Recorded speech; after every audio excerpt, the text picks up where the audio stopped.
Women, we have a 20-point peace program for Gaza in place, which was finalized in 2025. Is the disarmament of Hamas still a prerequisite for any permanent ceasefire? Where do we go from now? Absolutely. I think that hasn't changed. We all know the 20-point plan. That's still the basis for the continuation of the Gaza situation. And we have to build on that. We have to make sure that we see what happens when evil military terrorist groups take control of people. We see it in Iran. We see it in Gaza. People suffer from this. People suffer from these regimes. We want to make sure the terrorist organizations like Hamas, like Hezbollah, and like the regime in Iran don't have control of people, so that people of Gaza can also live happier lives. Now, moving on to the Abraham Accords. Does the current regional volatility, will it stall or will it accelerate the plans for expansion, like, for example, to include states like Saudi Arabia? It's very hard to tell right now. I think everybody, right now we're seeing that Iran is attacking not only Israel, it's attacking other countries in the Middle East, and I think everybody now is focused on trying to protect its citizens. All the more sane countries are protecting their citizens, are trying to do their best to protect their interests and the people that live there. So right now they're focused on that. It's very hard again to say what will be in the future. Well, Israel had recently committed to inducting 50,000 additional Indian workers over the next 5 years. Now, is the current situation going to affect this, and can they still look forward to a safe and bright future in Israel? Yeah, absolutely. I think that, again, I don't think anything that was decided in the past few days during Prime Minister Modi's visit, I don't think it will be affected tactically. I think we're definitely looking forward to that. And again, like I said, Israel puts safety first. Israel's main priority is to have people live safely and happily, and it provides the means to do that. So I think if you speak to many of the Indian workers in Israel, you'll see that they are very happy living in Israel. They feel very safe, even under the current situation. And they know that there's a government there whose main goal is to protect them, whether they're Israeli, whether they're Indian, or whether they're any other nationality. So I do think that we'll be able to realize all the agreements. I don't see it affecting it in any way. Well, observers, leadership, even PM Modi warmly recollected the fact that Israel is a friend in need. Now, Israel has come to the aid of India. Israel was the first to come to the aid of India whenever there was trouble, whenever we needed that one hand. Now, we were discussing defense and technology. Now, India is shifting towards the Atmanirbhar Bharat model on self-reliance.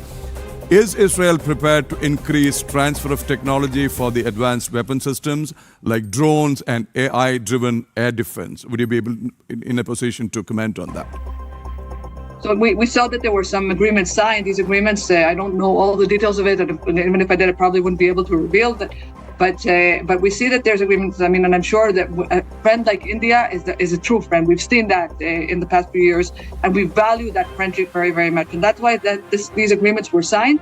And the people who need to know the details of them know the details of them, and I know that Israel and India have a capability of developing a lot of good together, whether it's in the defense sector or whether it's in other sectors. So I'm really looking forward to see that happen. Well, as you know, there is a global travel chaos. I know flights have been disrupted, flights have been cancelled, airspaces have been banned, travel ban is on at many places. There are travel advisories.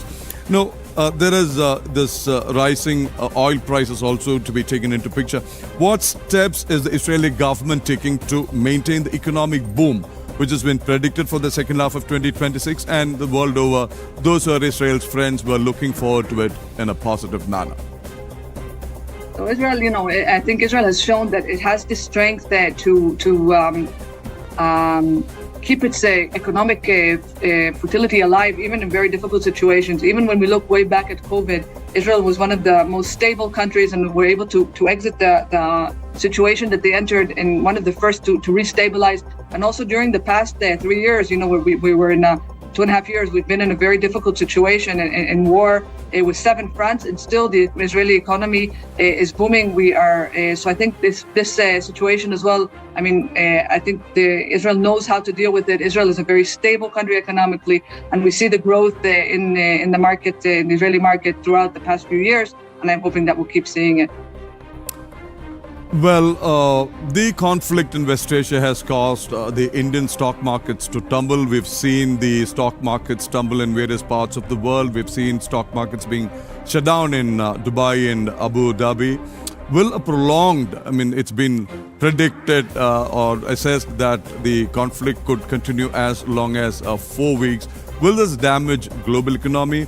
Will it affect India's energy security? Concerns raised by some quarters. That's very hard for me to answer. I think there are people who are way more qualified to talk about the Indian economy than I am, and I don't want to make any comments on things that are not my term of expertise. Well, there are reports that the US-Israeli strikes have targeted the Natanz nuclear enrichment site. We have reports now coming in that it has definitely been affected. However, the IAEA has also gone on record that there is no threat, there is no security element involved, there is no imminent danger. But at the same time, IAEA had earlier reported that Iran's nuclear program is a peaceful one. Can you justify the strike done by Israel as necessary for survival and regional peace? Of course, because I don't know what the Iranians claim, but it's what they claim to publicly. But it's obvious due to they also announced it and made it clear that their aim was to destroy Israel. And I think that the fact that they talk about this and develop nuclear capabilities many times with the intentions of mass destruction. Is something that Israel could not just sit and wait around for. So I think that if these reports are true, and we saw this also in the first war about 8 months ago with the first strikes on Iran, the need to eliminate Iran's nuclear program is something that's necessary for Israeli survival. We cannot live with a nuclear power aiming to destroy us outright, talking about this openly. It's not even a secret plan. They were kept saying they are developing capabilities to destroy Israel. So once this happens, and of course the worst mass destruction is of course nuclear capabilities. So this is something that has to be dealt with, and of course Israel does what it needs to keep itself safe. Well, the Iran Red Crescent had reported 108 deaths at the Minab school. However, the IDF has stated that it is not aware of any such strike. Can you shed some light on this? Again, I think like the IDF said, I don't have any more information on that. I can't add to what the IDF has said on that matter.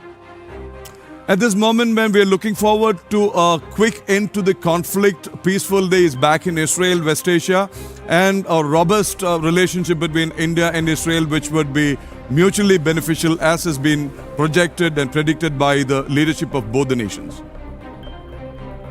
Sorry, can you repeat the question? I said we are looking forward to a quick end to the conflict and yes. a good old days back, and we're looking forward to accelerating relationship between India and Israel, better cooperation in various sectors. Absolutely, I think that I completely agree with that, and I also hope that we end this fast. I myself have a family there in Israel. I have a daughter living there who's running to the bomb shelters every few hours. So even on a personal level, it's very. I want this to be over. On a national level, I want this to be over. I want the Middle East to be a peaceful place. I want Israel to be able to live peacefully and to not be threatened by any nuclear powers and to not be threatened at all. So and India, is such a good friend, and we look forward to keep working together and to be able to pick up where we left off last week with Prime Minister Modi's visit and take it forward and work together. Ma'am, our heart, our prayers, our wishes goes out to your family, to the millions in Israel, to the people, to the leadership. Thank you for joining the JanamTV in addressing the Indians the world over. Namaste. Thank you and all the best. Thank you. Thank you very much. ഇസ്രയേലിലെ Bangalore consul general ഓലി വൈറ്റ്സ്മാനാണ് ജനം ടി വിയുമായി വിവിധ ചോദ്യങ്ങൾക്ക് മറുപടിയുമായി പ്രതികരണങ്ങൾ പങ്കുവച്ചത്.